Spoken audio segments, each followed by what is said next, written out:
Have you ever wondered, could the food I'm eating every day actually be helping cancer grow inside me? It's a terrifying thought, but for millions of people living with cancer, the connection between food and recovery is more than real, it's critical. Welcome to Golden Balance. In this episode, we reveal the 7 foods cancer patients must avoid, not based on rumor or myths, but on real scientific evidence, survivor stories, and treatment center best practices from around the world. If you or someone you love is on a cancer journey, understanding what not to eat can be just as important as knowing what to include. And trust me, you'll want to stay through to the end. Number 1 is something most of us eat every single day, and it may be doing far more harm than we realize. Let's begin with number 7.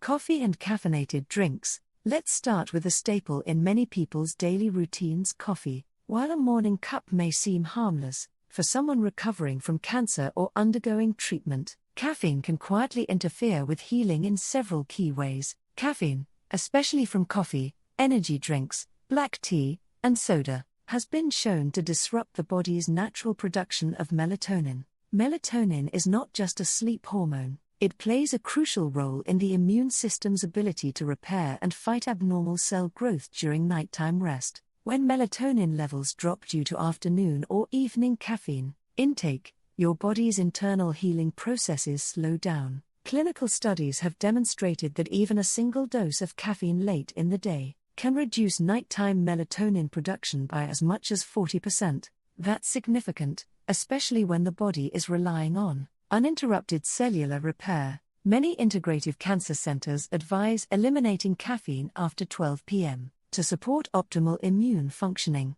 Let's talk about energy. Cancer treatment often causes fatigue, and caffeine can feel like a quick fix, but that temporary boost can come at a high cost. Caffeine triggers a release of cortisol, the stress hormone, which, when chronically elevated, may promote inflammation and weaken immune responses. Over time, this creates an environment that cancer cells can exploit. So, what's the alternative? Herbal teas like rooibos, peppermint, and chamomile can offer soothing, caffeine-free comfort. Many of these herbs also have mild anti-inflammatory properties, supporting the healing process naturally. Personal story: one breast cancer survivor shared how removing afternoon coffee from her routine improved her sleep and helped reduce night sweats. A common side effect of treatment-induced hormone shifts. A good rule of thumb: if you must drink coffee, limit it to 1 cup in the late morning, ideally between 10 a.m. and noon, and avoid all sources of caffeine after lunch. Coming up next is a hidden source of toxic exposure that many people never suspect. 6.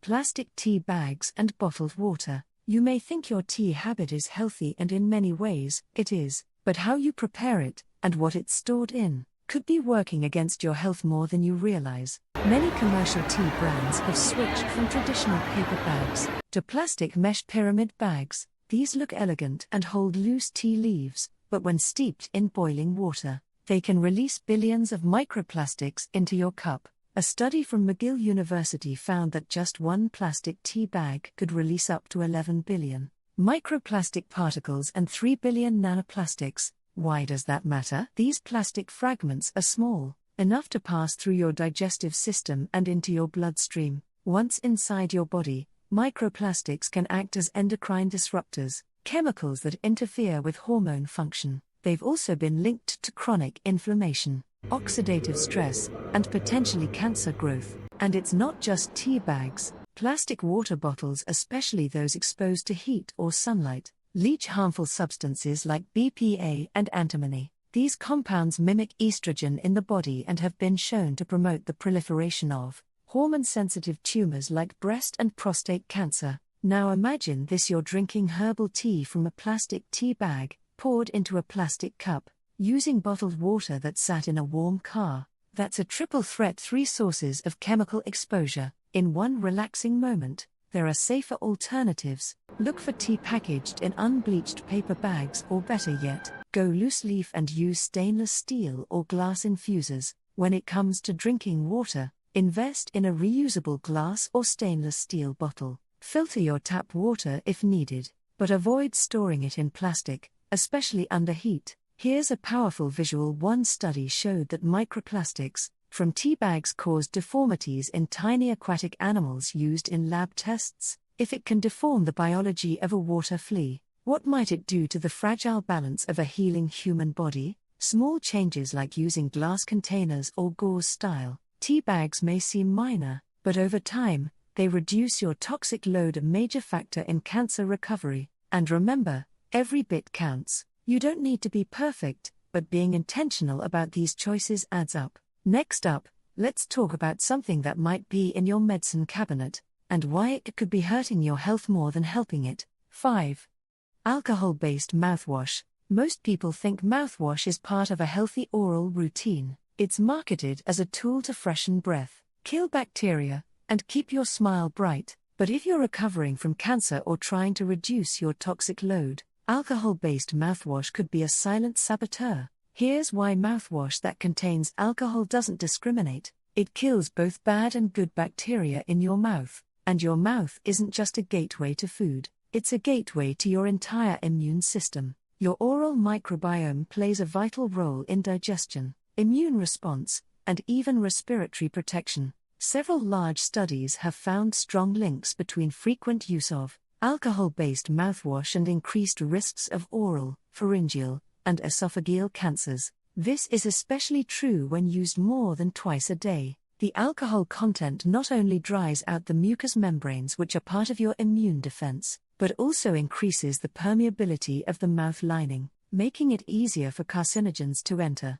Alcohol in mouthwash is also a known irritant. It can worsen mouth sores and sensitivity, common side effects of chemotherapy and radiation therapy. Imagine using a product that not only stings, but also weakens your first line of defense when your body is already working overtime to heal. Let's not forget that alcohol itself is classified by the World Health Organization as a Group 1 carcinogen, the same category as tobacco and asbestos, yet, it's still widely used in personal care products. There are safer, effective alternatives: natural mouthwashes made with xylitol, aloe vera, sea salt, or essential oils, like clove and tea tree, can help balance oral bacteria without the burn. Even a simple saltwater rinse can be surprisingly powerful at maintaining oral hygiene, especially for those undergoing cancer treatment. A powerful story comes from a head and neck cancer survivor who switched to an alcohol-free rinse during radiation.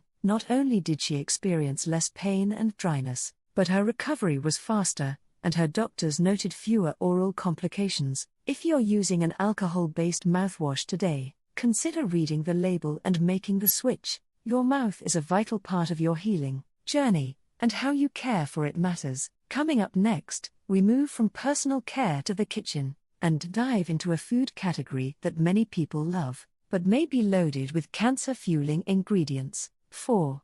Fried foods and damaged oils. Fried foods are comfort food for many. Crispy fries, golden brown chicken, onion rings. They're delicious, no doubt, but also potentially dangerous, especially for individuals with cancer. The problem isn't just the calories or fat, it's the damaged oils created through high-heat cooking. When oils are heated past their smoke point, they oxidize and produce compounds called advanced glycation end products, AGEs, and lipid peroxides. These byproducts contribute to oxidative stress and inflammation, two key processes that support cancer progression. But here's where it gets worse. Reused oils, like those in commercial fryers, are repeatedly exposed to high heat and oxygen, leading to the buildup of toxic aldehydes. These compounds have been linked to DNA mutations and changes in cell structure that may facilitate tumor development. Let's take a closer look at the common oils used in frying: corn oil,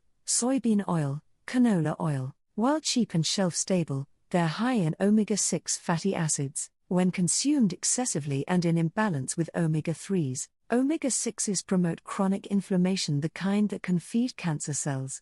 One of the lesser-known facts: many processed baked goods like crackers, pastries, and frozen snacks are also made with partially hydrogenated oils. These contain trans fats, which are banned in some countries, but still show up in certain packaged foods. Trans fats not only raise bad cholesterol, but are also classified by the WHO as Group 1 carcinogens. A real-world example: a patient undergoing chemotherapy for colorectal cancer saw marked improvement in her inflammation markers after cutting out fried and packaged snack foods. Within weeks, she reported better digestion and less bloating, common side effects that had plagued her for months. So what are the alternatives? Cook with healthy fats like extra virgin olive oil, avocado oil, or cold-pressed flaxseed oil, but use them correctly. Olive oil is great for low to medium heat. Avocado oil can handle higher temperatures. For raw applications like salads, opt for flaxseed or perilla oil, both rich in anti-inflammatory omega-3s. You can also explore steaming, roasting, or air frying, methods that offer crisp texture without the chemical damage of deep frying. Better yet, embrace fresh herbs and spices for flavor, rather than relying on the addictive crunch of fried batter. And remember, it's not about deprivation, it's about substitution. Swapping fried snacks for roasted chickpeas or nuts can provide satisfaction without compromising your healing. Coming up next, we turn our attention to one of the most controversial items in the modern diet: meat. What role does it play in cancer, and why are some meats worse than others? 3.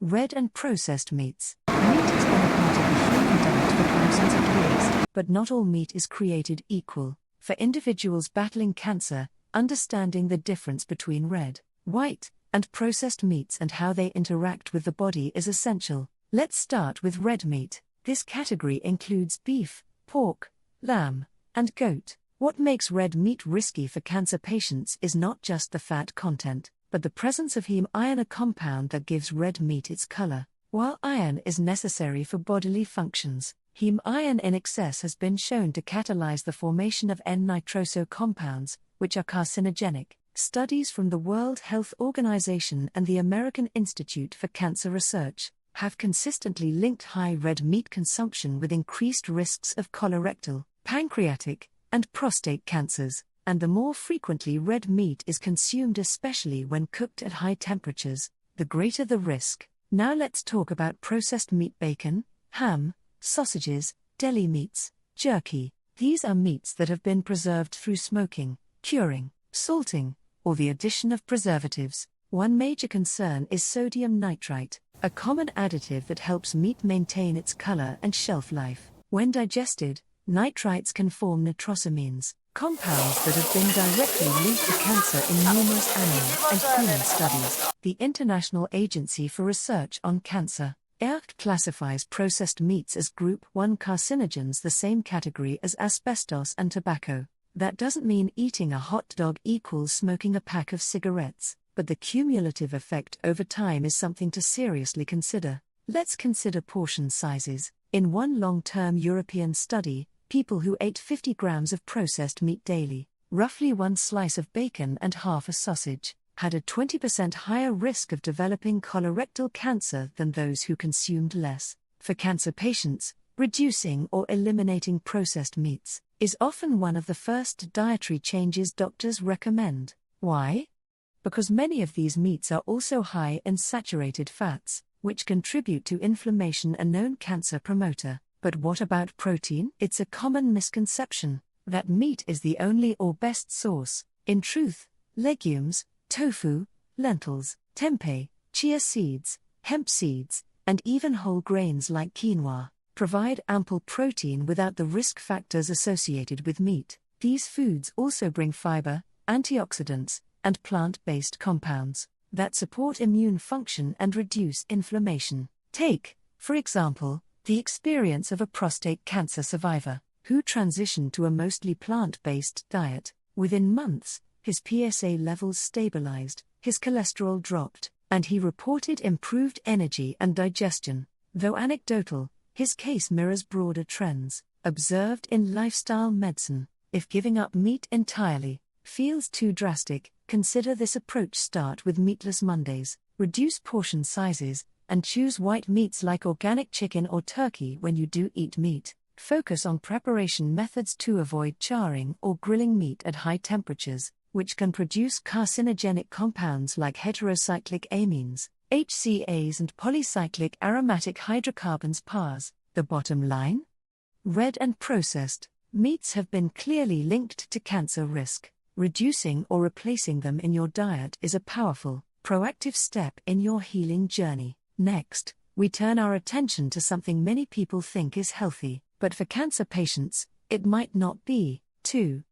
Dairy and milk products. Milk has long been advertised as a nutritional powerhouse, strong bones, healthy teeth, and a good source of protein. But recent research is painting a more complicated picture, particularly when it comes to its relationship with cancer. Dairy products such as milk, cheese, yogurt, cream, and butter are rich in calcium, protein, and fat, but they also contain naturally occurring hormones and growth factors that can influence cell behavior. For individuals undergoing cancer treatment, or for those in remission, these compounds may pose unexpected risks. One of the most discussed substances in dairy is IGF-1, insulin-like growth factor 1. This hormone promotes cell growth and regeneration, which sounds good in theory, but in the context of cancer, where uncontrolled cell growth is the problem, elevated IGF-1 levels can be harmful. Multiple studies have found a correlation between high IGF-1 levels and increased risk of breast, prostate, and colorectal cancers. Additionally, many dairy cows are treated with synthetic hormones to increase milk production. These hormones, including RBGH, recombinant bovine growth hormone, can elevate estrogen levels in the milk supply. Excess estrogen is a known risk factor for hormone-sensitive cancers, particularly in women. Lactose, the natural sugar found in milk, also raises concerns. Some research suggests that diets high in lactose may contribute to inflammation and digestive disturbances, both of which can complicate cancer recovery. Furthermore, dairy is often high in saturated fats, which are linked to systemic inflammation, an environment where cancer cells thrive. A case in point: a breast cancer survivor who eliminated dairy from her diet as part of an anti-inflammatory eating plan, reported reduced joint pain, better digestion, and improved energy within weeks. While anecdotal, her experience is supported by growing clinical interest in dairy-free oncology nutrition protocols. So, what should you do? You don't have to swear off dairy entirely, but consider replacing it with plant-based alternatives. Almond, oat, soy, and flax milks are widely available and often fortified with calcium and vitamin D. Vegan cheeses, coconut-based yogurts, and dairy-free butters have come a long way in both taste and texture. If you do choose to consume dairy, opt for organic, hormone-free, and grass-fed varieties. These tend to have a healthier fat profile and lower hormone residue. And always be mindful of portion sizes. Moderation is key. Remember, food is never about fear. It's about making informed choices. Understanding what's in your food empowers you to protect your health, one bite at a time. And now, we arrive at number 1, the most commonly consumed, and perhaps most misunderstood, cancer-promoting food of all. 1. Refined sugars and simple carbohydrates. Sugar is everywhere, from your morning cereal to the ketchup on your dinner plate. Refined sugars and simple carbs are staples in modern diets. But for those battling cancer or trying to prevent recurrence, sugar may be doing more than just adding empty calories. It may be actively fueling tumor growth. Let's start with what happens in your body. Cancer cells are notorious for their appetite for glucose. In fact, PET scans, one of the most common imaging tools for detecting tumors, rely on radioactive sugar to locate cancerous activity. Why? Because cancer cells consume sugar at rates up to 10 times higher than normal cells. When you eat refined sugars, like those in candy, pastries, white bread, sweetened beverages, or processed snacks, your blood glucose spikes. That spike triggers insulin, a growth-promoting hormone, which helps shuttle sugar into cells, including malignant ones. Frequent sugar spikes can lead to insulin resistance, chronic inflammation, and a metabolic environment that supports tumor development. Several studies have linked high sugar diets to increased risks of certain cancers, particularly breast, colorectal, and pancreatic cancers. More than that, patients with poorly controlled blood sugar levels tend to have worse outcomes during treatment, including higher rates of recurrence. But sugar hides in more places than we think. It's found in granola bars, low-fat yogurts, salad dressings, and so-called healthy juices. Even seemingly wholesome choices like white rice and white pasta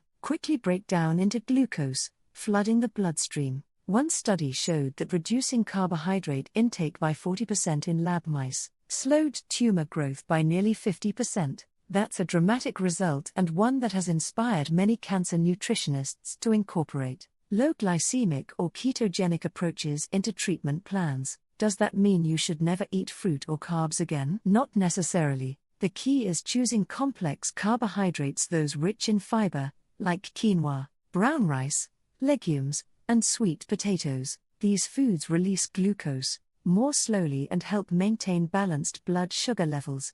As for sweet cravings, you can still enjoy sweetness in moderation. Consider using stevia, monk fruit, or small amounts of maple syrup or raw honey. And of course, whole fruits, especially berries, offer antioxidants and fiber alongside natural sugars, making them a better option than fruit juice or dried fruit. One tip many patients find helpful: don't eat carbs in isolation. Pairing carbohydrates with healthy fats and proteins slows down glucose absorption and minimizes blood sugar spikes. For example, a slice of whole grain toast with avocado is a much better option than plain white toast with jam. In short, sugar may be sweet, but when it comes to cancer, it's best to handle it with care. Your best defense is awareness, reading labels, minimizing processed foods, and focusing on whole, nutrient-rich meals will make a measurable difference in your healing journey. Up next, we'll wrap up everything you've learned today and share key tips to start making immediate changes. You've made it to the end of this important journey, and by doing so, you've taken a powerful step toward reclaiming control over your health. Let's briefly recap the 7 foods cancer patients should avoid. Refined sugars and simple carbohydrates, the fuel cancer cells love the most. Dairy and milk products often loaded with hormones and inflammatory fats. Red and processed meats linked to colorectal and prostate cancers. Fried foods and damaged oils promoting oxidative stress and inflammation. Alcohol-based mouthwash disrupting oral microbiome and increasing risk. Plastic tea bags and bottled water, a hidden source of endocrine-disrupting toxins. Coffee and caffeine after midday, interfering with immune-supportive sleep cycles. These foods aren't just bad, they actively undermine your body's ability to recover, rest, and rebuild. But here's the hopeful message: small, consistent changes can have a big impact. Start with one swap. Replace sugary drinks with herbal teas. Switch processed meats for lentil-based dishes. Choose steamed or roasted meals over fried ones. And most importantly, listen to your body. If a certain food causes discomfort, brain fog, or poor sleep, that's valuable feedback. If today's video helped you, or if you know someone who could benefit, please like, share, and subscribe to Golden Balance. We're building a trusted community for holistic, evidence-based health and healing. Thank you for watching, and we'll see you in the next video. Stay balanced, stay informed, and stay hopeful.